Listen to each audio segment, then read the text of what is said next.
We're going to upset some people here, but We're beyond that, Mike. We've already talked about Tennessee twice, so. we have got us a hell of a game here in the SEC. Alabama on the road at Tennessee. And let's start with the Crimson Tide, Shane, because I don't know if this occurred to you, but it did to me, Shane, on rewatch today. Mm-hmm. Remember that A&M game? Late in the game, A&M kicks a field goal to make it a 4-point ball game. They kick off to Alabama. There's about 3 minutes, 30 seconds left. And maybe it's just because Alabama's a little bit different. They're constructed different. College football is constructed different. A lot more wide open, a lot more passing. Receivers are paramount, and of course, obviously the quarterback. But Alabama of old, Shane, during this Nick Saban dynasty, I cannot recall a time when they get the ball back with 3 minutes, 4 minutes, whatever, and they can't put the game away. Yeah. But that's where Alabama is right now, and that's with, all these incredible players to work with. And now maybe that's a function of not having Bryce Young, not having to respect Alabama's passing game, and Jalen Milroe did have a number of turnovers, so maybe they just said, well, the hell with it. We're not going to risk another fumble. Let's just see if we can pick us up on the ground. And a credit to A&M's defense. I'm not trying to slight them.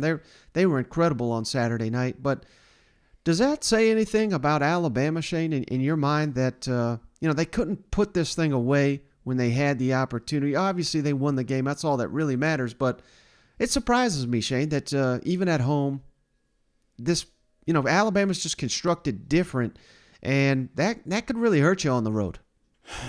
Yeah, but again, we're not talking Bryce under center here. Yeah. I think that's the key, and a lot of people look at last week and myself included and say, you know what, we can beat Alabama, but if we're not playing a complete Alabama, then I think you're talking two teams here. Because I feel like the Crimson Tide has kind of grown up over these last few weeks.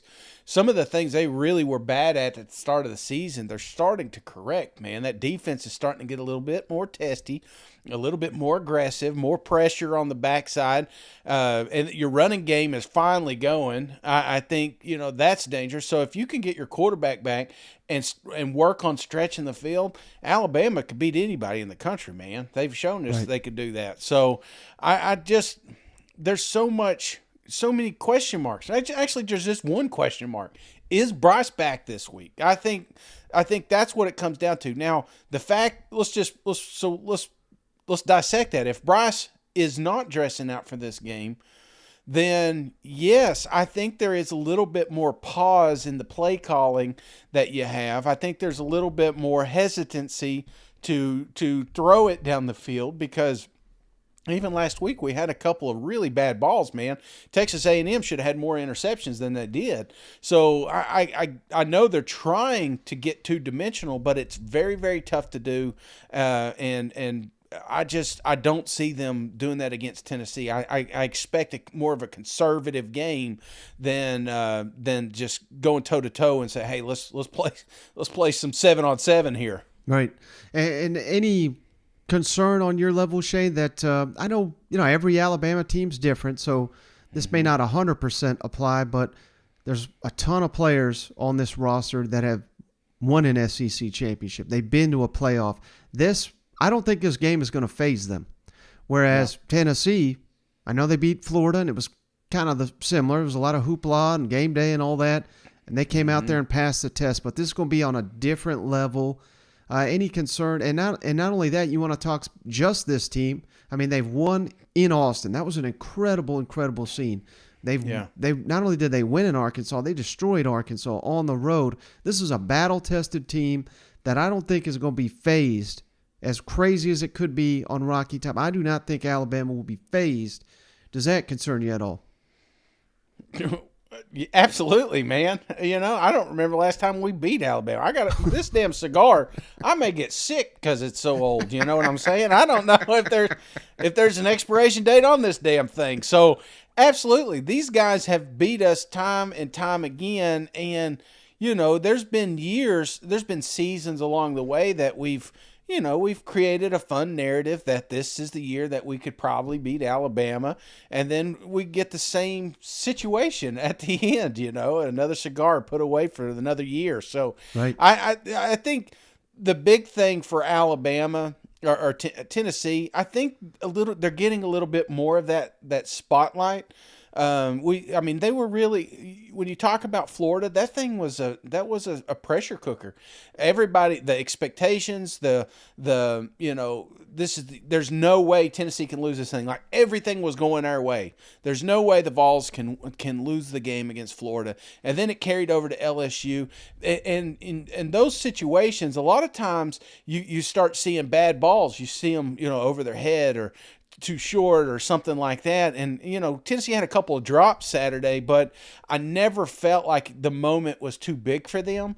So that's a good thing. And then, but when you flip the side here, you got Henry To'oTo'o coming out, which I wish Gary just get it out of the way. Like, don't drag it out through the whole damn game. Just the first 10 minutes, let's talk about him playing for the University of Tennessee and get it out. But one of the things that Henry said when he came out was it's just another road game.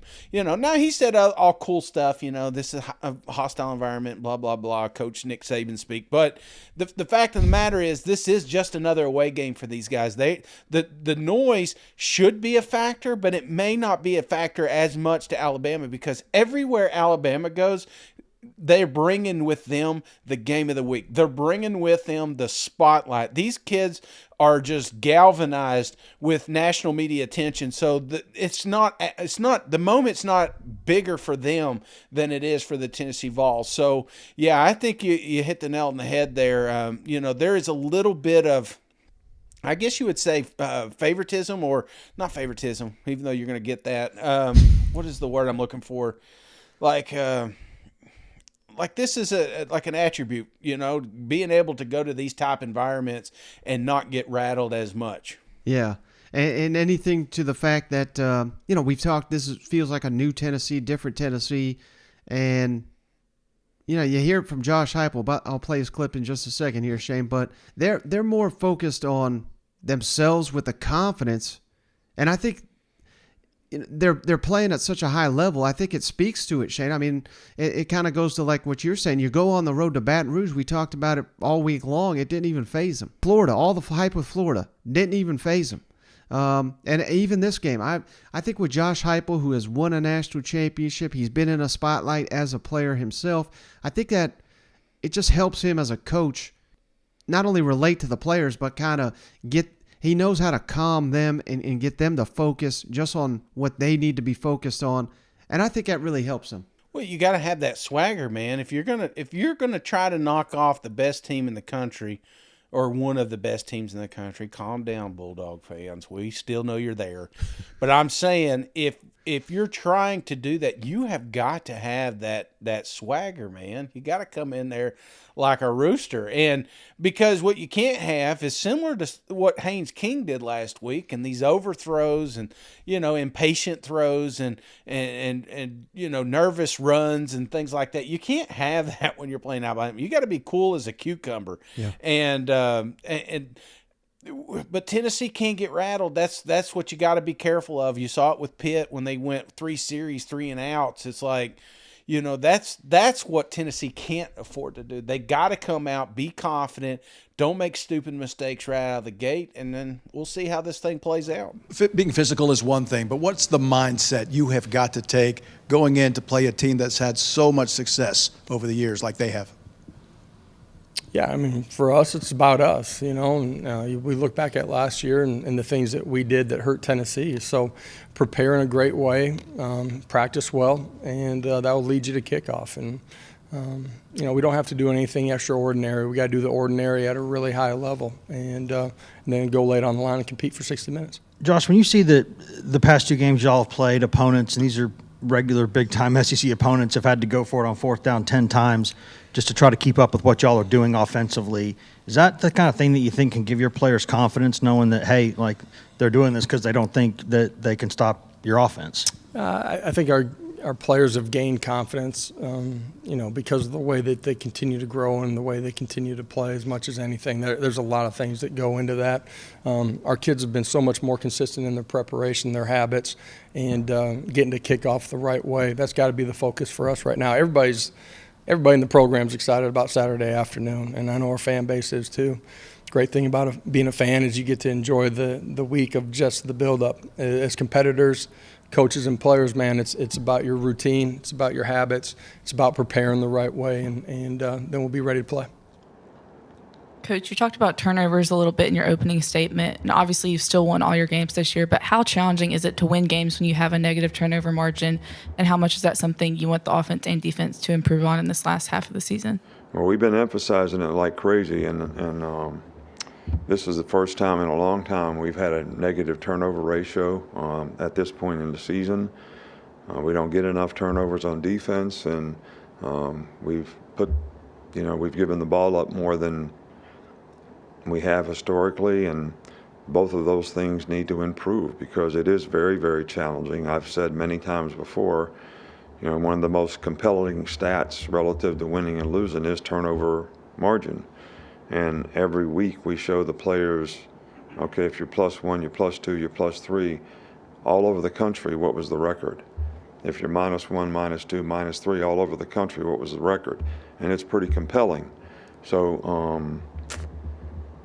it's one of and the players understand that, and they understand the value of turning the ball over relative to the other team, what the average turnover in a season allows you to score.